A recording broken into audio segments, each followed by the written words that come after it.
Et comme tous les vendredis, nous retrouvons maintenant le président du consistoire de Paris. Bonjour Joël Mergui et Shabbat Shalom.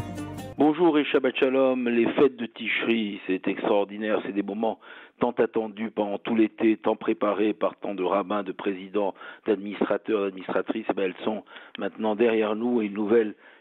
séquence commence avec Bereshit, avec un nouveau rouleau de Torah, une nouvelle identité juive avec toute la force que nous donnent nos enfants qui sont présents dans les Talmudei Torah, dans les écoles, qui reprennent leur vie et qui reprennent leur identité juive forte de ces moments, forte de ce mois où nous sommes retrouvés pour le son du shofar à Rosh Hashanah, pour les prières de la transmission à Kippour, sous la souka, avec le loulav, avec les 4 espèces, avec tant de repas organisés dans la souka, et puis un moment exceptionnel que nous avons vécu après la douleur terrible que nous avons vécue il y a 2 ans au moment de Simchat Torah, cette fête de Simchat Torah qui risquait d'être endeuillée, entachée à vie. Elle va rester entachée du pogrom du 7 octobre, mais elle va pouvoir être réanimée par ce qui s'est passé juste à la veille de Tisha Torah, de Simchat Torah, dans ce moment fondamental de la fin des fêtes de Sukkot qui s'appelle Oshar Naraba, le moment effectivement de la délivrance. Le moment de la délivrance a coïncidé au moment de la délivrance des otages qui sont revenus dans leur famille, dans leur foyer, et de ces otages que nous connaissons quasiment tous tellement nous avons répété leurs noms, nous avons vu leurs visages, nous avons écouté les témoignages des familles, et puis ils sont là, ils sont revenus pour nous permettre de se dire que Simchat Torah, la fête de la Torah va être entière. Et combien de témoignages de ces otages, des plus religieux à ceux qui ne pratiquaient pas du tout, qui ont voulu faire des prières dans les tunnels du Hamas, qui ont voulu que leur famille fasse des prières pour eux, qui sont venus à plusieurs reprises dans nos synagogues, dans les synagogues du monde entier, pour dire aux Juifs de prier, de faire des Shir Lamalot, de faire les Tehillim, de se rapprocher des valeurs du judaïsme. Je pense que le Simchat Torah d'il y a 2 ans, qui a été le Simchat Torah de la douleur, le Simchat Torah de l'explosion, le Simchat Torah de la peine. La peine est là, mais ce Simchat Torah, nous avons à la fois les larmes de peine de toutes celles et ceux qui sont partis pour qu'Israël existe, pour combattre le terrorisme, qui sont partis de la haine, et puis la joie qu'enfin le dénouement arrive, ces otages qu'on a tant attendus puissent revenir. Alors oui, ce Simchat Torah, j'ai vu dans les synagogues dans lesquelles nous avons tourné, j'ai eu les témoignages de tous les présidents, de tous les rabbins, les synagogues étaient au rendez-vous, le peuple juif était là pour fêter la Torah, pour fêter ses valeurs, pour fêter le retour, pour se souvenir qu'il y a 2 ans, nous avons prié dans la foi, et qu'aujourd'hui nous avons à nouveau prié avec foi, dans la joie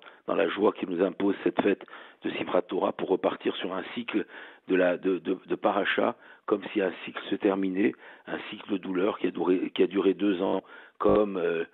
Yosef qui était emprisonné et qui a été libéré. Nos enfants, nos élèves, nos fils, nos filles, qui ont été emprisonnés, qui ont été torturés, qui sont revenus dans des conditions terribles, sont revenus. Et nous attendons les corps, parce que dans la tradition juive, on ne renonce pas à l'enterrement, il faut que les familles puissent faire leur deuil, et qu'enfin cet épisode catastrophique se termine, et qu'on puisse avoir un épisode d'espoir. Je voudrais remercier dans ce moment où ces fêtes se terminent, tous ceux qui ont contribué aux fêtes, qui ont contribué à ce que les synagogues continuent à faire vivre, les présidents, les trésoriers, les rabbins, les chazanim, les administrateurs, des bénévoles, et tant de bénévoles dans les communautés, puis chaque fidèle qui a apporté sa contribution, son sourire, sa joie, son obol, son don, toute cette ambiance de la communauté qui a montré que la communauté est restée debout, que la communauté n'a renoncé à rien, que la communauté a continué à faire vivre et à transmettre son judaïsme, également aux forces de sécurité, à celles et ceux qui sont restés dehors pour assurer notre sécurité. Alors oui, c'est une vie juive exceptionnelle qui doit continuer. Et il ne faut pas qu'au moment où l'épreuve qui nous a rassemblés, qui était le 7 octobre, qui étaient là les otages. Et je voudrais remercier tous les collectifs et toutes celles et ceux qui se sont mobilisés dans les médias, qui se sont mobilisés dans les rues, qui se sont mobilisés pour qu'on n'oublie pas les otages, pour qu'on reste unis. Et cette pression que nous avons maintenue ensemble, cette pression qui a uni également tout le peuple d'Israël, doit continuer au-delà de ce qui vient de se passer. Poursuivons pour cette année cette unité qui a fait de nous ce peuple extraordinaire, celui de la résilience, celui que les otages nous ont demandé de faire, c'est-à-dire de ne renoncer à rien, de continuer à vivre, de continuer à faire vivre nos valeurs, de continuer à soutenir plus que jamais Israël, de remercier les États-Unis et de continuer à faire vivre chacune des valeurs et des lumières du judaïsme que représente chacun de nos enfants, chacune de nos filles, chacun de nos fidèles, chacun des membres de notre communauté, avec le soutien de toutes celles et ceux qui nous accompagnent et qui nous ont soutenus pendant toutes ces épreuves. Shabbat Shalom.